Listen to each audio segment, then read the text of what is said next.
Welcome to Fireside History, where the past comes to life. If you enjoy this retelling, don't forget to like, comment and subscribe to hear more. The Battle of Thermopylae, 480 BC, the Greco-Persian Wars.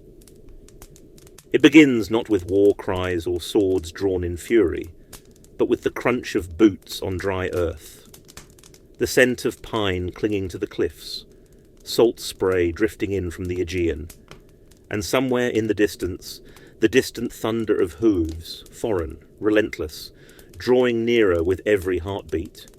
Thermopylae, the hot gates, where mountains kiss the sea, and history would be forged in blood and fire. But the story begins long before the pass was choked with the dead, long before the arrows blotted out the sun. It begins with a grudge, and a king, and an empire that believed it could devour the world. 20 years earlier, the Persians had come. Darius I, the Great, ruler of an empire that stretched from the Indus to the Nile. A king of astonishing ambition, he'd risen from noble blood but unsteady beginnings and built the Persian Empire into a colossus. Its roads connected cities across deserts, rivers and mountains. Its armies were vast, drawn from every conquered nation. Archers from Bactria, spearmen from Babylon, cavalry from the eastern steppes. Each spoke different tongues, wore different armour, but all bent the knee to the King of Kings. Darius had sent a force to punish the Greeks, a small war by Persian standards, meant to remind the squabbling city-states who held the whip hand. But at a place called Marathon, his army was humbled, outnumbered, outrun, outfought. The Athenians, lean and battle-hardened, had charged the Persian line across the plain, no hesitation, no fear, and carved them down to the shoreline. Persia bled, Darius fumed, but he would not live to see revenge.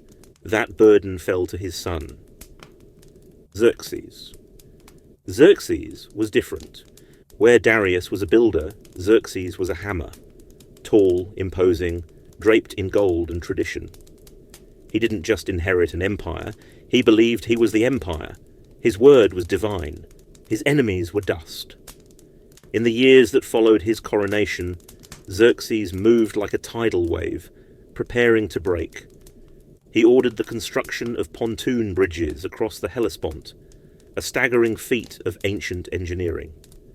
Hundreds of ships lashed together, timber laid across them, covered with earth, so his armies could march from Asia into Europe without ever getting their feet wet. When the sea storms tore the bridges apart, Xerxes didn't just rebuild. He ordered the sea whipped, literally 300 lashes for the insolent waves. This was a man who believed even nature would kneel before him. And then the army began to gather. It was a spectacle the ancient world had never seen, and probably never would again. Some say over 2 million marched under Xerxes' banner. That's almost certainly exaggerated, but even conservative accounts speak of hundreds of thousands. It was less an army, more a nation on the move. From every corner of the empire they came, Ethiopians painted in bright colours, Indians with cotton armour and long bows, Medes and Scythians in scale mail, Egyptians in linen corselets, Arabs on camels, Chaldeans with slings, war elephants, chariots, supply wagons stretching beyond the horizon. And at the centre, wrapped in finery, surrounded by guards and gold, the god king himself. Xerxes, marching for Greece. The Greeks knew they were coming. They'd heard the drums, the tales, the whispers from across the sea. But the Greek world wasn't a united front. Not then. It was a loose patchwork of fiercely independent city-states. Athens, Corinth, Thebes, Argos, Sparta. All proud, all stubborn, and all with their own agendas. Some, like Argos, sat on the fence.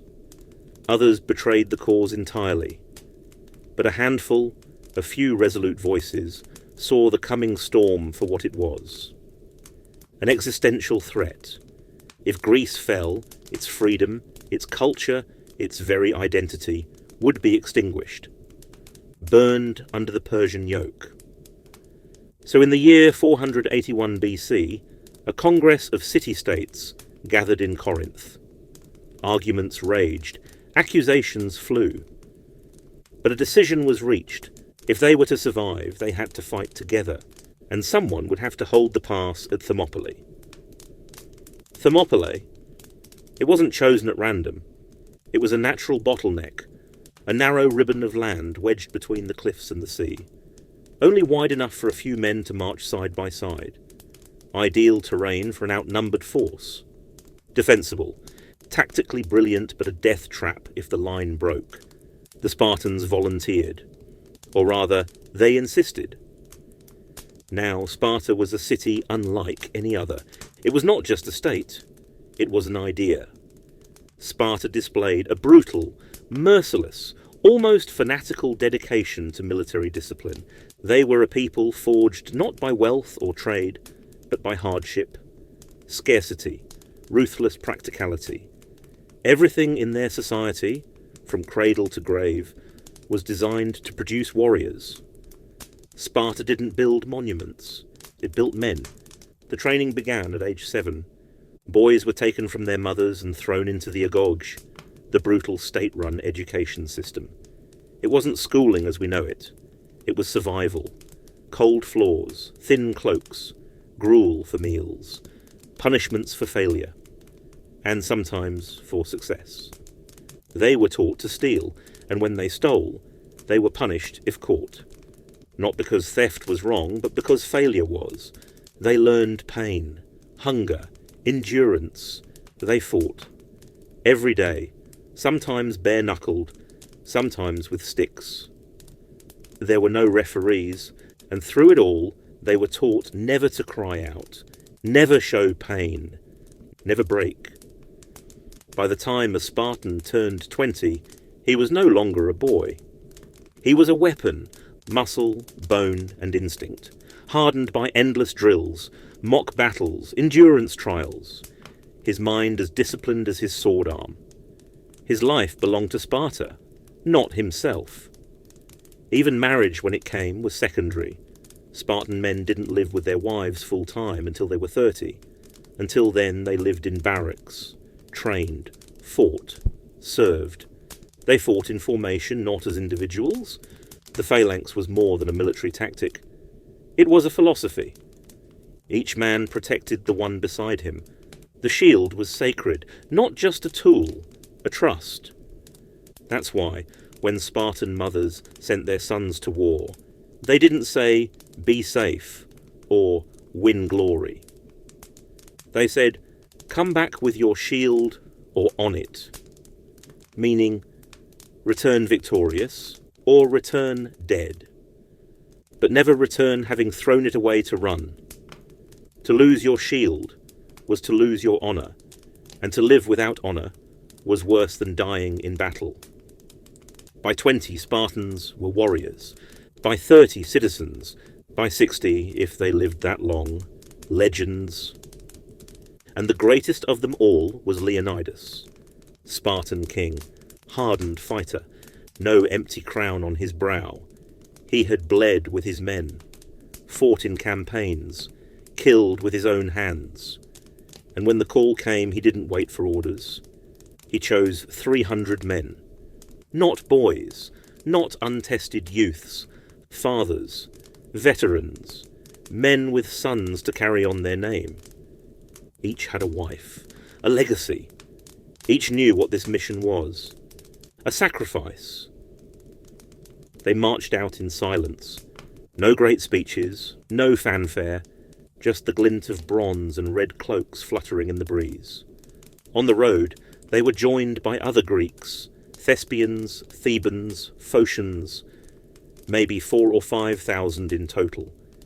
But all eyes were on the Spartans, for they moved like wolves among sheep, disciplined, calm, unshakable.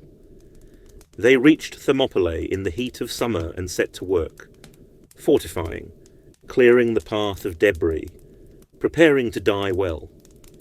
Days passed. Then came the scouts, and the first true look at the Persian host. One of the Greeks, a veteran from a border town, later described it like this: "You could smell them before you saw them, the dust, the sweat, the stench of 100 nations. Then the banners crested the ridge, and it was as though the world itself had put on armour and come to destroy us." Some wept, others prayed, but the Spartans simply sharpened their blades. Xerxes sent emissaries again, offers of mercy, land, wealth, prestige. Leonidas listened, then dismissed them with a shrug. Another envoy demanded the Greeks lay down their arms. Leonidas didn't flinch. "Molon Lab," he said, "come and take them." The Persian king, accustomed to deference, to instant submission, was furious. He ordered the first assault. Light infantry, archers, skirmishers. The opening wave surged forward like a tide of flesh. Thousands packed shoulder to shoulder, banners flapping in the hot wind. But the pass betrayed them.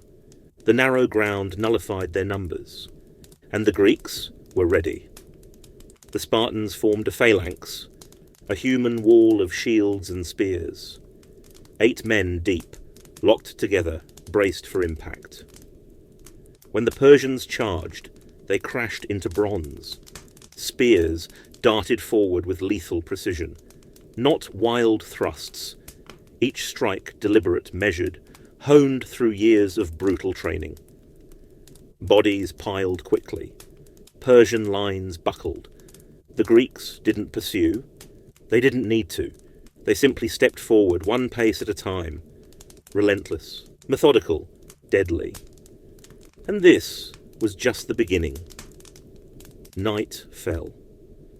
Cool air drifted through the pass at Thermopylae, brushing over the bodies, tugging at the torn banners, carrying with it the scent of iron and ash. The Spartans rested, but they didn't sleep. They ate in silence, repaired armour, burnished their weapons, tended to minor wounds with the calm of men long resigned to the mathematics of death. There was no mourning, no ceremony. The fallen were part of the price, a cost understood from the first step on the road. Some of the younger men, thespians mostly, paced the edge of the camp, stealing nervous glances toward the Persian fires. The hills beyond glowed with the flicker of countless torches, like a second horizon made of flame, an army waiting for morning. At dawn they came again, trumpets, war drums, the clash of cymbals echoing down the cliffs like thunder. Another wave. And this time, Xerxes sent more than light infantry. These were Median warriors, tough, experienced, armoured in scale and bronze, spear and sword, shield and bow. They marched in tight formation, urged on by commanders with whips and threats. They believed the Greeks were spent, worn out after a day of killing. They were wrong. The Spartans had rotated their lines throughout the night, staggering sleep, conserving energy. The phalanx was fresh. The wall of shields stood unbroken. And once again the pass became a meat grinder. Picture it. The narrow defile, steep rock to the left, sea to the right. The earth churned to black mud by blood and sandals. Men pressed shoulder to shoulder, breathless, shouting, dying. You could hear the crack of spears on skulls, the clang of sword on bronze, the wet, horrible thunk of a blade piercing flesh. Greek hoplites worked in harmony, a single organism. Shields overlapped, spears stabbed overhand, shields pushed forward again. The enemy couldn't get around them, couldn't outflank, couldn't retreat once pressed into the front. And the Spartans barely broke a sweat. But Xerxes was not a fool. By the third day of fighting, he stopped throwing bodies into the wall.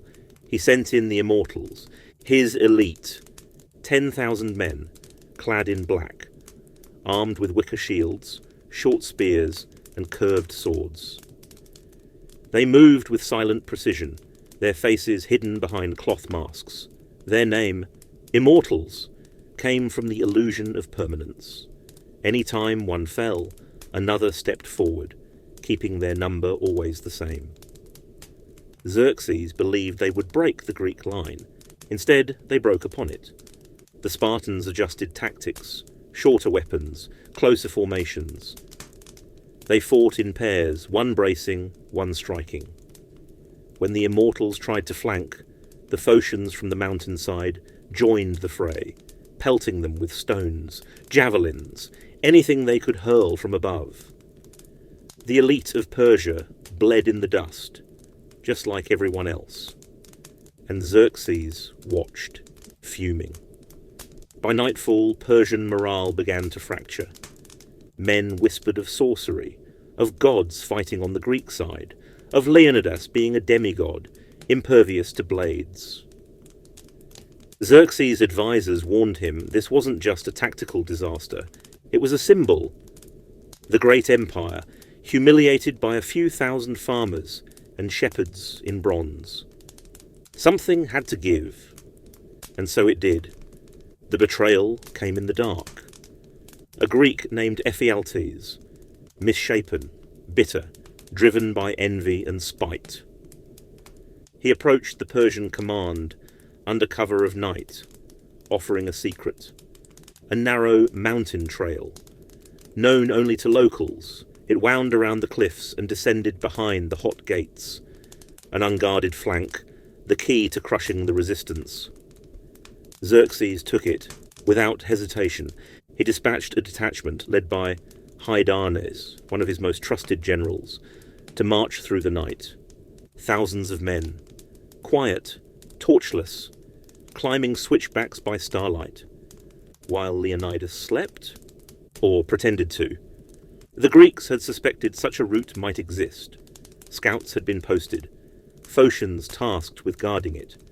But they were caught off guard, roused from sleep to the sound of branches snapping, boots on gravel, the eerie silence of disciplined marchers in the dark. The Phocians panicked, fell back, and just like that, the trap was sprung. The Spartans were surrounded. At dawn, a runner reached Leonidas. No dramatics, no frantic warning, just a nod, a few whispered words. The mountain was lost. The Persians were coming. Leonidas stood in the grey light of morning, staring toward the ridgeline. He knew what it meant. The pass would fall, and with it, Greece. Unless he gathered his allies, told them the truth, that the fight was now unwinnable, that they could still escape, still warn the cities, still live. Most left, some stayed. 700 Thespians, a few Thebans, Leonidas' personal guard, the full 300. They did not argue, did not plead. They simply tightened their straps, drank water, sharpened steel, prepared to die. The final morning was still. A strange quiet fell over the battlefield. No wind, no birdsong. Just the distant murmur of an army preparing to crush the last embers of defiance. The Spartans advanced. They didn't wait to be attacked. They marched straight into the Persian line. It was no longer war. It was rage. They fought like men possessed, pushed deep into the enemy ranks. Spears broke. They drew swords. Swords shattered. They used knives. When even those were lost, they fought with rocks, with helmets, with bare hands. Leonidas led from the front. He killed and killed and killed, until a Persian javelin found his chest. He fell to one knee, then to both, and did not rise. But his men would not leave him. They formed a circle around their king's body, defended it with a fury that stunned even the immortals.